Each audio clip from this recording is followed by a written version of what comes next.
ముఖ్యమంత్రి చేసిన కొడంగల్ నియోజకవర్గంలోని కోస్గి గుండుమాలకు సంబంధించి 20,000 మంది రైతుల్లో 8,500 మందికి మాత్రమే అయింది. సొంత ప్రజల్ని మోసం చేశారు. మరి రాష్ట్ర ప్రజలకు రైతు రుణమాఫీ అవుతుంది అనుకుంటున్నారు? ఎట్టి పరిస్థితుల్లో రైతు రుణమాఫీ చేయడు.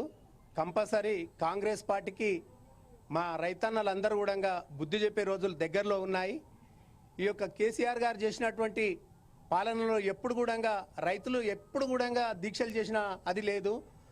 ఎట్టి పరిస్థితిలో కాంగ్రెస్ పార్టీని గద్దె దించే వరకు, ఈ యొక్క రుణమాఫీ అయ్యే వరకు, రుణమాఫీ ఒకవేళ కాని పరిస్థితిలో వాళ్ళు 100% వేస్తామని చెప్పిండ్రు.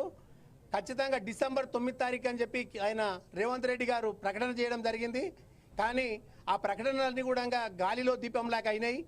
ఎట్టి పరిస్థితిలో రైతన్నలందరూ కూడా ఏకమయ్యి ఈ యొక్క కాంగ్రెస్ పార్టీని గద్దె దించే వరకు కూడా ఈ ఉద్యమం ఆగదు.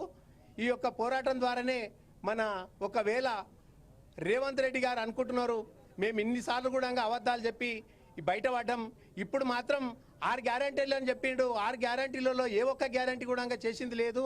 ఆయన మాటలకే సరిపోయింది కానీ చేతలకు పరిమితం లేదు.